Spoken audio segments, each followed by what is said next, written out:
Hi, this is Dan Aykroyd. He's progressive.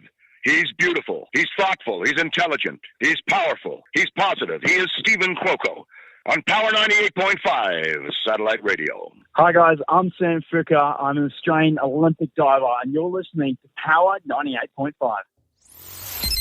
Empowering listeners from the US to the UK. Live on air with Stephen Cuoco. You know what? I haven't done a late night interview in a very, very long time. But this music is feeling so good right now, and I'm loving it. Well, good morning, good afternoon, or good evening. You are listening to Live on Air with Stephen Cuoco on Power 98.5 Satellite Radio, power985.com. Whether you're listening to us on the app, Amazon Music, any of your favorite podcast platforms. If you happen to not be listening to the live right now, where am I going with this? It's different, and I'm got my cardigan on, and I had a nice cup of decaf coffee, and all I need is like a nice burning fireplace right now. Like, why do we not have that set up? I mean, we need that. We need that immediately. But you know what? About time we get something like that. Winter's going to be over. Just got done shoveling snow again, but I'm not going to complain because what they're getting in South Jersey and in Pennsylvania, near a foot of snow, no thanks. I think we only got about an inch last night. However, we got hit with a major ice storm. 2 days ago? 3 days ago? Something like that. Either way, I am enjoying the winter. We have very excited about this. As you guys know, I'm a juror for Tribeca Film Festival. I am getting front row seating to view some of the most incredible projects I have watched.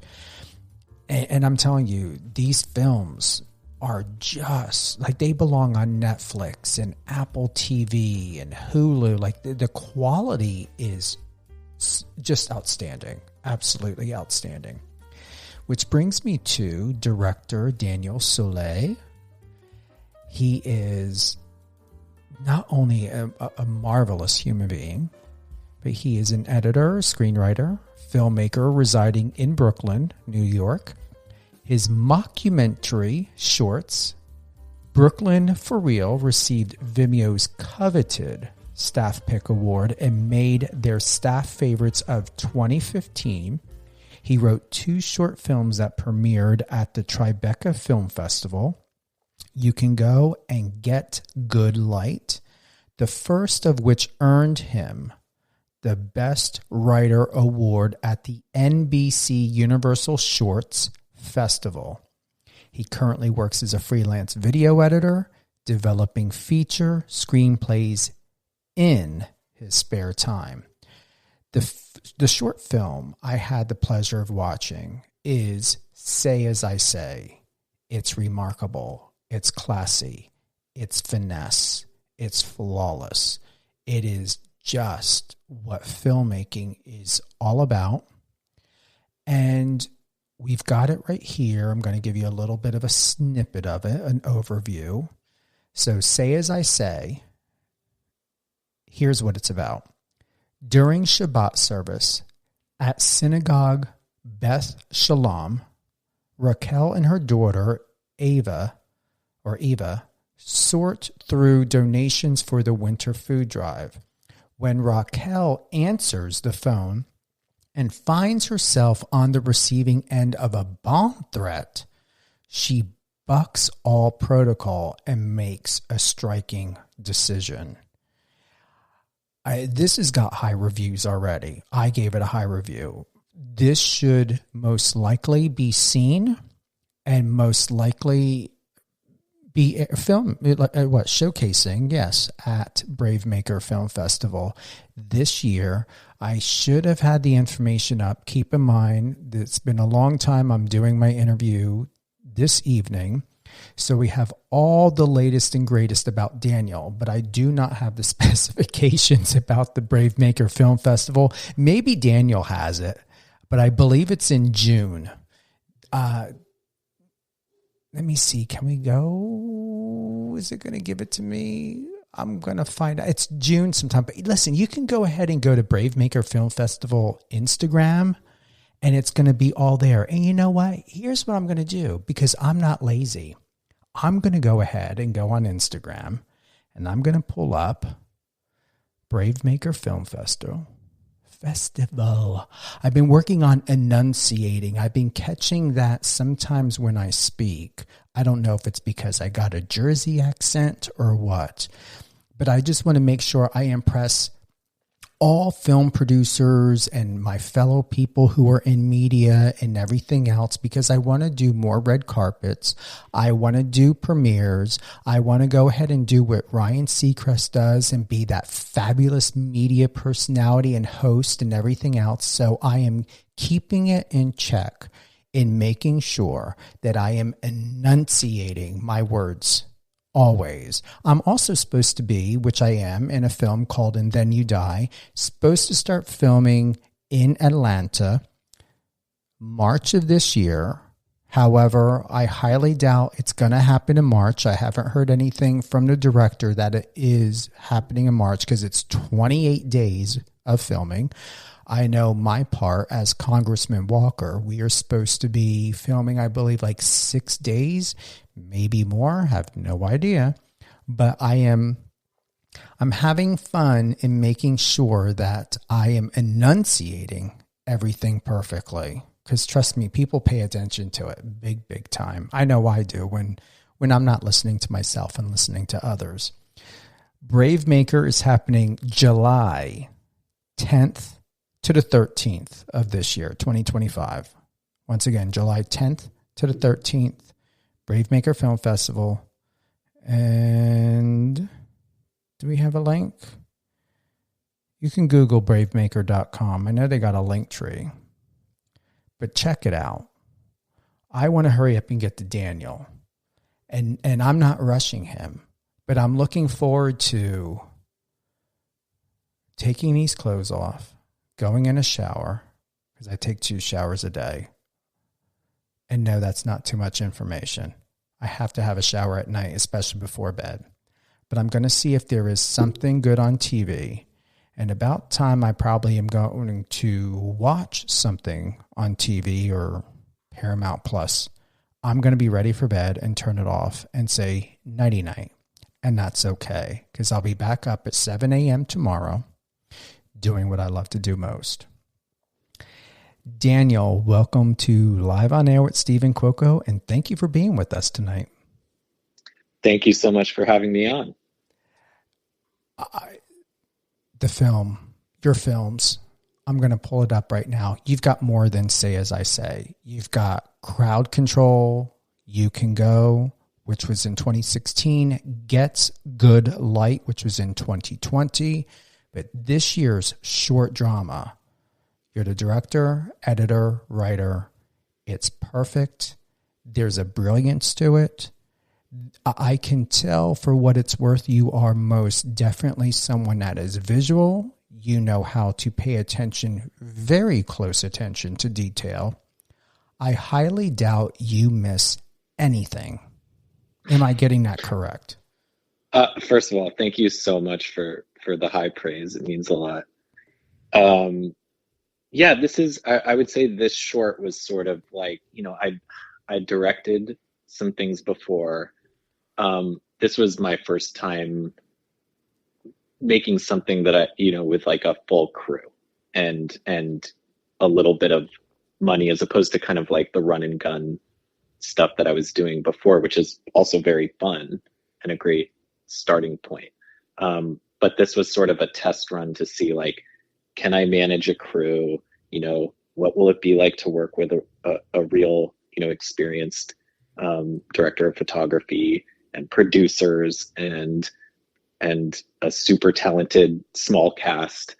And so, yeah, it was fun to step into this role for the first time. Editing, I've had a little more experience with, but the directing felt pretty new to me, at least on the level that we were operating at.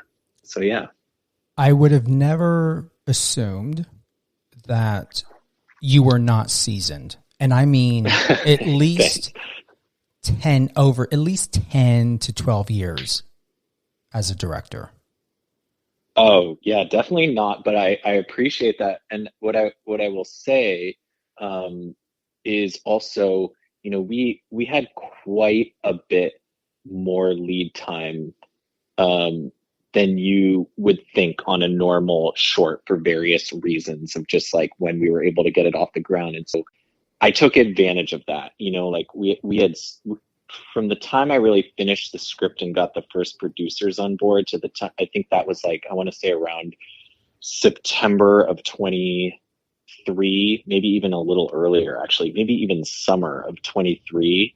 And then we didn't shoot until the very end of April 24.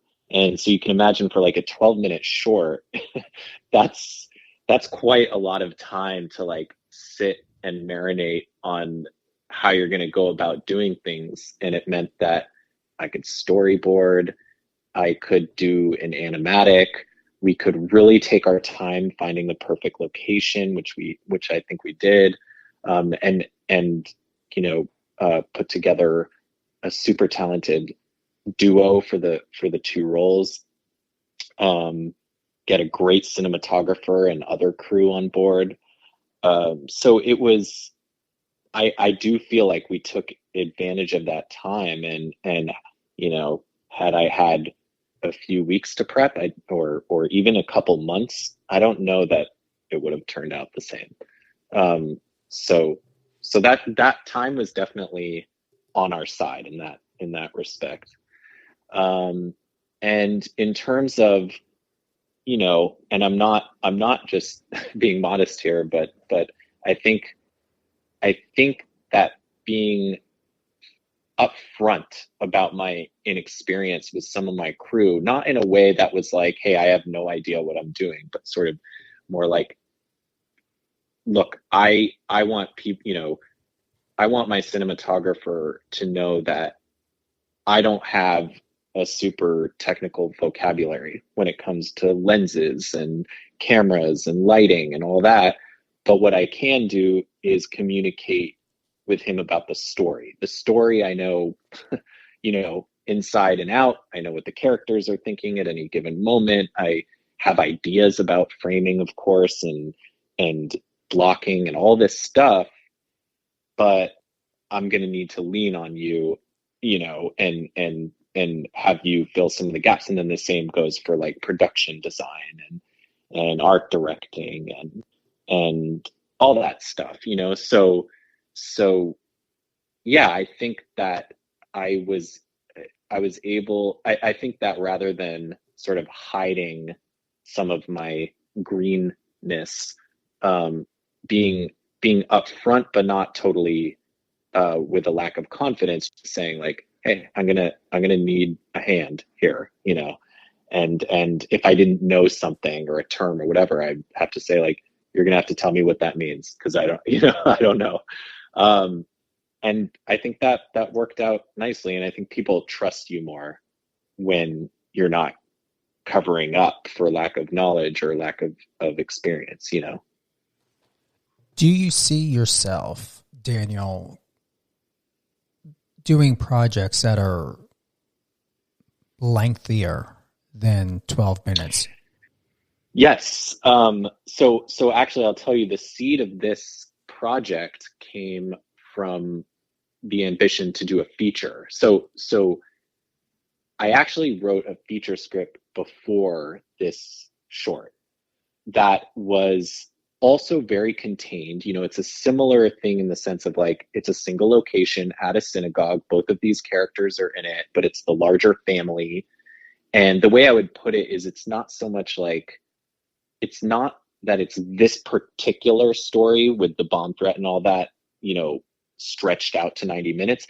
It's more like a different scenario that's taking place the following day at the same synagogue. So this is on a Saturday morning. The feature, I imagine, taking place on a Sunday. It's a different story with more characters, but also, just entirely contained at this one synagogue. And I wrote it with the intention, sort of, working backwards from, if I'm ever going to get to direct a first feature, it's going to have to be super, super low budget. Because I haven't done anything yet, part of the pitch for the feature is like, this can be done for very little money. But what I realized fairly quickly too is, even that little money for a feature, let's say it's 300,000 or 500,000, that's still not that little money, right? Like that's not an easy amount of money to raise. And so having, some filmmaker friends kind of talk some sense to me and basically say, look, you can do that at some point, but you probably need a proof of you're still going to have to make a short film to precede this. And what I didn't want to do was try and condense that 90 to 100 minute story into 10 minutes. Sometimes you see that, right? Like you see a short that you can almost tell functions as a proof of concept for a feature. And I wanted something that could do both, that could stand on its own 2 feet and also, show that I can direct and that if people were interested, I could say, well, if you like these 2 characters, I'd love to introduce you to the whole family, basically, and show you this other story that's like a little more involved. And so I had this feature written for maybe, I don't know, 1 or 2 years before I finally sat down and said, okay, what's an idea for a short that takes place with 2 characters? And it kind of was entertaining different scenarios. I just sort of eventually landed on the mother and daughter, but it could have just as easily been like the grandfather and the grandson, or the father and the daughter, and I was sort of trying to figure out like what could I do here? And I landed on this idea with the mother and the daughter and this bomb threat that happens while they're sorting through the donations for the food drive. And now that this project is in, eventually I'd love to try and see if there's a way to make the feature script. For those that are listening, we've got writer, director, film writer, director, to be more specific, Daniel Solé with us today, who hails out of Brooklyn, New York. I had the pleasure of watching his short film, Say As I Say. It's a short drama, due to being a juror on Bravemaker Film Festival. Astonishing, fabulous. What's even more remarkable, Daniel, is it stars 2023 Tony Award winner Miriam Silverman, and then newcomer Maisie Cost, if I'm saying her name correctly. Yep. Did you That's have right. your hand in casting Miriam and Maisie? Yes, especially because it was such a small cast. I will say one of my producers, Marlena, who is just amazing. I had like a trio of great creative producers on this project, and Marlena has a background in casting, so she was very, very involved in basically putting the word out for the role of the daughter. And we knew that we were trying to get someone who maybe was a little more experienced or known for the role of the mother. And of course she was involved in both all of the elements of casting, but the casting the daughter was the challenge, because we just didn't know where we were going to find her, And so I can tell you a little bit, maybe, I'll say like, with Maisie, it was just sort of, what you might imagine. It was a lot of like self-tapes that were sent in. And then once Marlena kind of whittled down the pool, we got it down to maybe about 3 or 4 people that we felt were pretty strong. And then there was just this like very quick consensus that formed around Maisie between myself, Marlena, and Adam and Michael, the other producers. And we all just felt like she would knock it out of the park. And we were looking for someone who could kind of just do a lot without the dialogue too, because obviously it's a dialogue driven piece. It's just 2 people talking to each other, right? Like and yet I wanted a lot of the performance to shine through in these kind of like quiet moments between the talking. You know what I mean? So, that's a certain subtlety and nuance that not everybody can do. And Maisie was great at that. And she also nailed this kind of like teenage attitude, that we didn't want someone who looks like, we wanted something that felt real. Like, she doesn't hate her mom. She has a great relationship with her mother, but she can get a little exasperated with her and a little bit irked, but there's a deep connection between them, And then with Miriam, I mean, we just lucked out. I don't even know what to say there. She's obviously an incredibly talented actor. She's done a lot of stage work, also quite a bit of work on screen as well. Someone I know recommended her, and I just I reached out as a shot in the dark. I emailed her and I think she had read the script, this mutual connection we had already sent her the script. So I knew at least there was enough interest on her end that she was willing to sit down with me. And so, yeah, we met up for coffee, and I was just so psyched that she was down to do the role. And I felt like it was a big get on our end to have her on the project. She's so good at what she does. They're perfect together. I enjoyed both actresses extremely much, Miriam Silverman and Maisie Cost. Wow. And I hope you take this as a compliment, Daniel.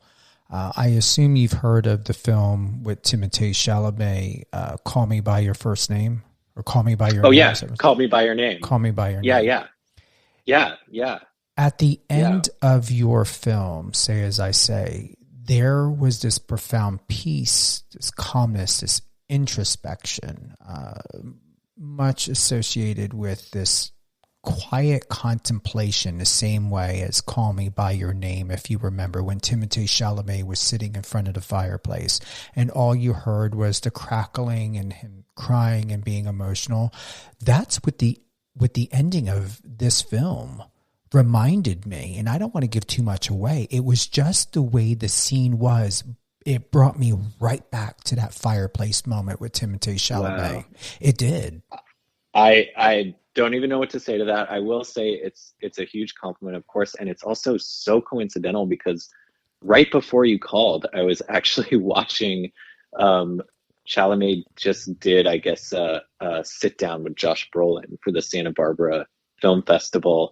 And Josh Brolin, I was just watching Josh Brolin ask him about that particular moment by the fire. So it's so hilarious that I was just watching that and you're bringing it up. And of course, it's like a very, very memorable, I don't even know if it's right to call it a scene. I guess it's a scene, but it's like it's something poetic beyond that. But yeah, no, that's, you are the first person to tell me that, and I will gladly take it. I hope you remember that always. And when you turn, or when Say As I Say becomes a full feature, please have the ending be just as captivating as you did in this short, where I feel like I'm having a Timothée Chalamet fireplace, heart moment of tears. I mean, it's it's stunning the way this film ended.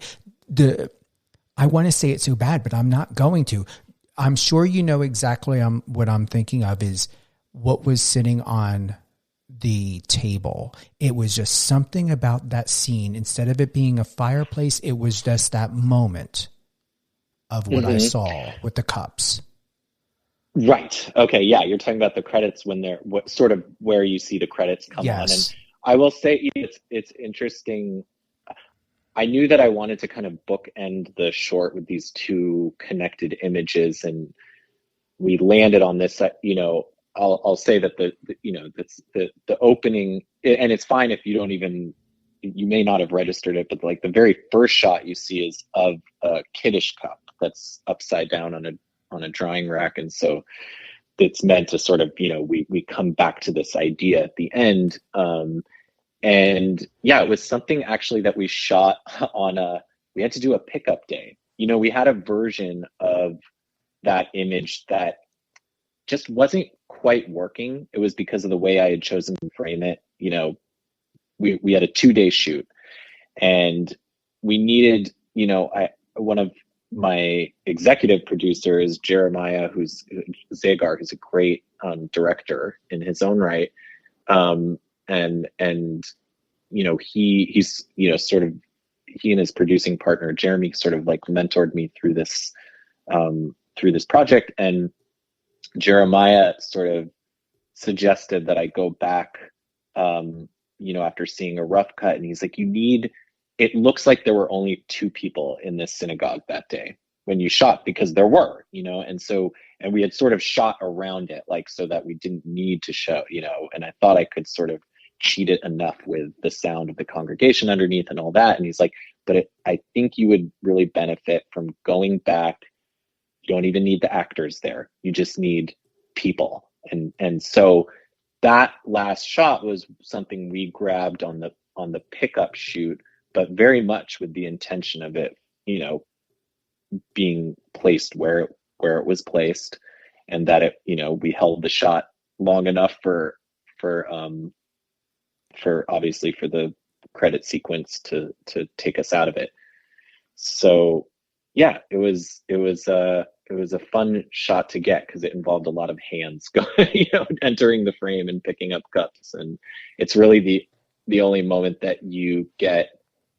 I guess there's a couple other shots at the beginning, but it's this sort of prolonged moment where you get a sense of like the community that actually exists outside of this kitchen that morning.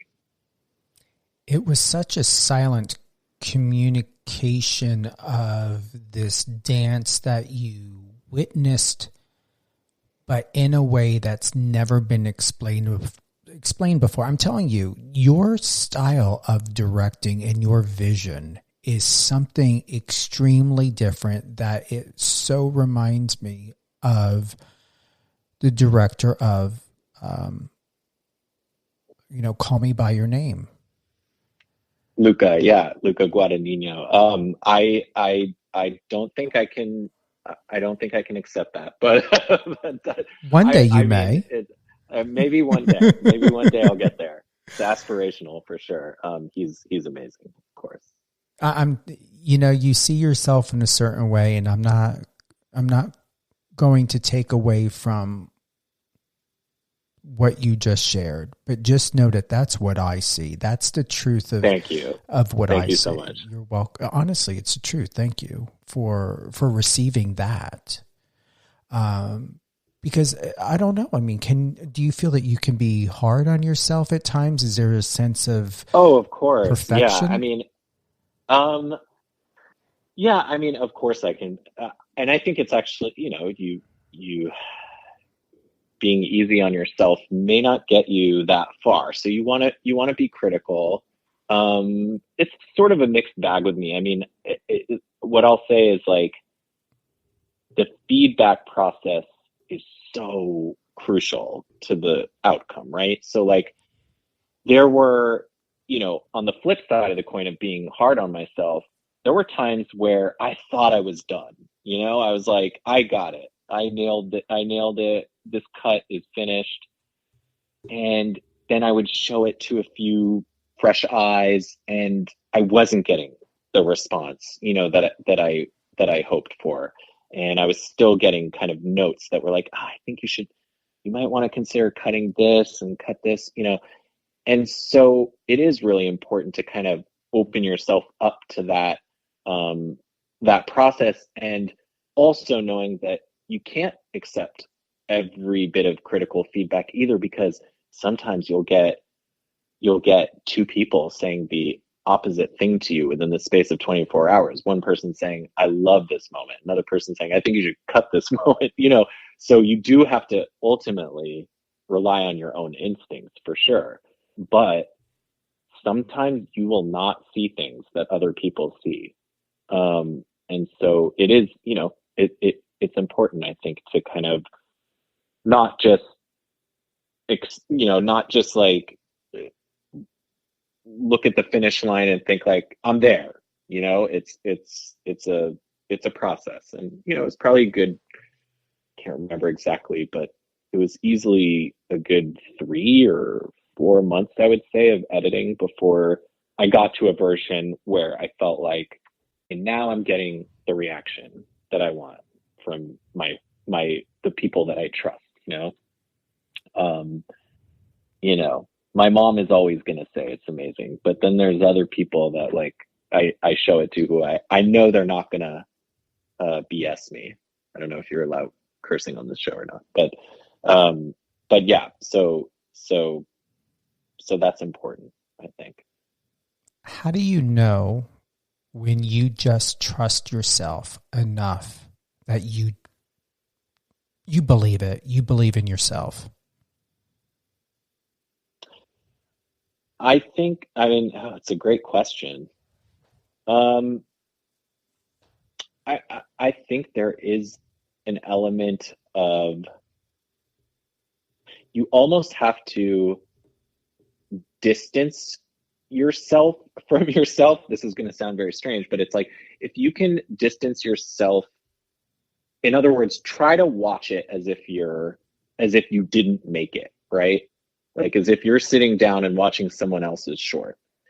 And if you kind of let almost like your personal attachments to it go, which is of course very tough, especially if, this is why also sometimes, people did advise me at first, like, you may not want to edit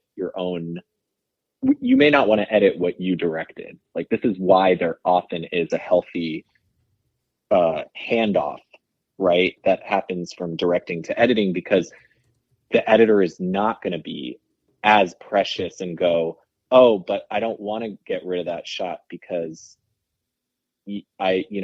it took so much work to get it. The editor doesn't care, right? They are just working with the ingredients in front of them, and they don't have an emotional attachment to how much work went into a particular take. But I was, just very sort of like, I tried to be very disciplined about catching when I was doing that. And some of that may have still filtered through a little bit, but like in the end, the idea was, watch it as if someone else wrote and directed it. And at that point, if I got to a place where I say, okay, this is feeling good, then it felt good. And I could trust that, but there's almost an element of forced distancing that you have to do. I'm going to read something here that you wrote in your cover letter to Bravemaker Film Festival, Tony Capistione and Jessica Musgrave. Say As I Say examines the knotty relationship I have with my own Jewishness. I still recall from my childhood the occasional morning service canceled by a bomb threat called into my community's synagogue. Hypervigilance is a deeply ingrained element of our cultural identity, and for good reason. This story asks a difficult question. What is the cost? Would you like to expand on that, Daniel? Sure. And one of the things that is actually very funny to me hearing that back out loud is, I just want to clarify for the listener too, my naughty relationship with my own Jewishness is Knotty, which you said it totally right. It just happens to also sound like the word naughty, Naughty. Okay. So just to be clear, that I mean Knotty. Thank you. So yeah, what I one of the things that I actually has, to be totally transparent, has been like a bit of a uncomfortable zone for me or whatever in this project is I knew that I really, really didn't want to make something that could ever be mistaken as like a PSA against anti-Semitism. There's so much of that out there. And I think, most people that I know, most people probably who attend film festivals, anyone who's going to sit down and watch this short, I have a feeling they already agree with that, that anti-Semitism is not a great thing, right?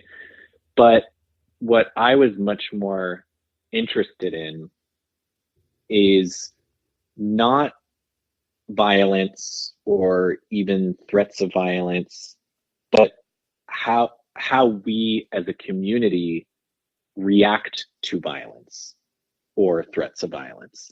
What are the choices that we make when that confronts us?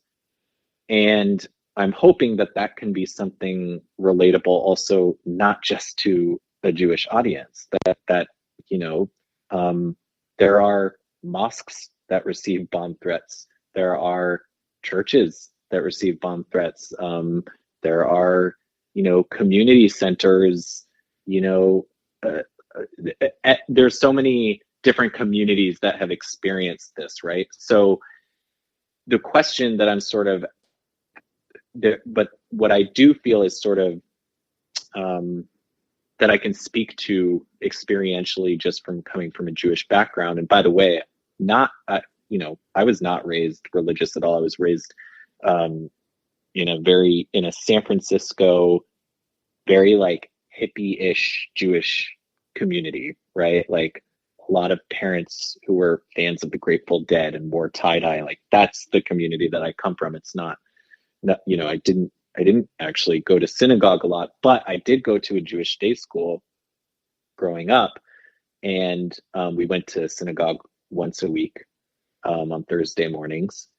And I have this memory of receiving, when I was a kid, that there were like every once in a while, like we wouldn't do our weekly morning service because someone called in a bomb threat or something. And it always struck me as this like strange dilemma, because I don't ever remember feeling scared by them. And this might seem a little strange, that it always seemed almost silly to me that we would treat these threats with respect, right? It's like so obvious. Someone is trying to scare you, and so you alter your schedule for the day because and sort of are like giving in to what's wanted. Now, that doesn't mean I understand the reason for that. And, I don't think I'm trying, with the short, I'm obviously just, I'm raising a question that I think I would love to see be asked a little bit more, but it's not,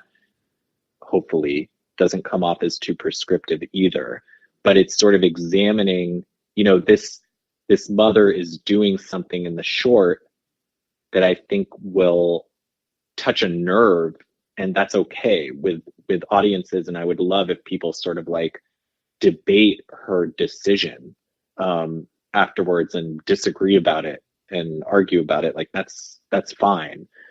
But yeah, it was just sort of like this idea of, when we, I use the word hypervigilance because I think it really, really is deeply embedded in the Jewish community, and we see it today. And we see, it's like I said in that letter, it's for a reason, but I also think that it does a lot of damage as well. And at times as a community, we don't always take stock of what the cost is of that hypervigilance, So yeah. Does that make sense? It does. It does. And I appreciate that very much. And how do you feel from what you just said? You know, I think that I probably, I guess what I can sort of say about it is that I do think Raquel's character is sort of embodying the feeling that I have about this, which is that that I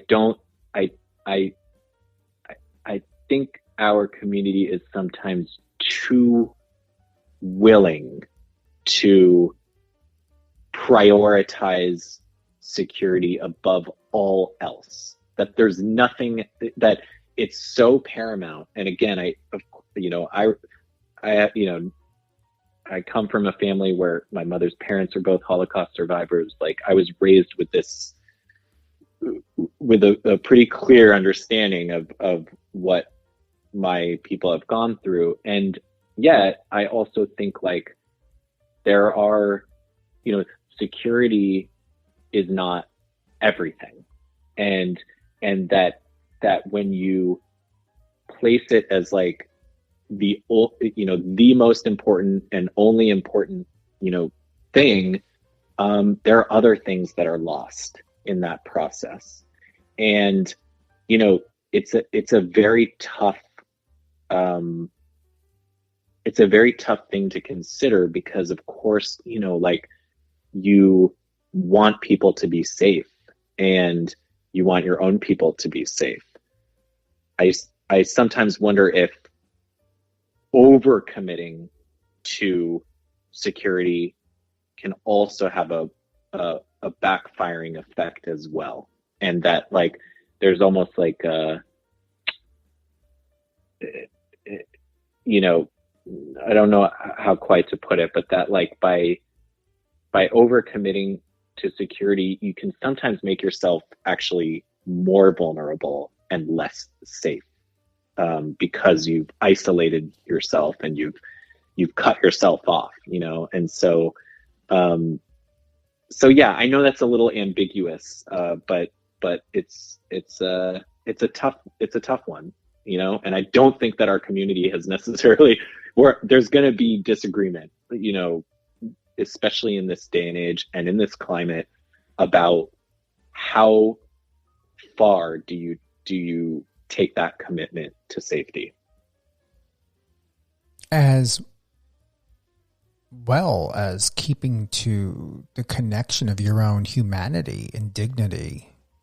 Right.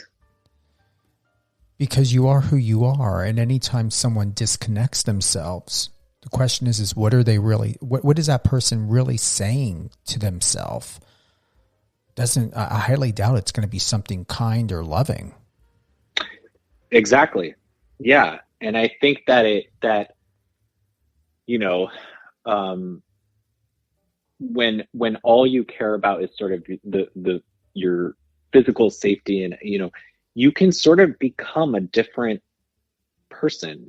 And like you just said, you can lose a little bit of connection to your own humanity, and without getting, I definitely don't want to veer into the politics of what's going on right now. But I think we see some of that, and it's not unique to,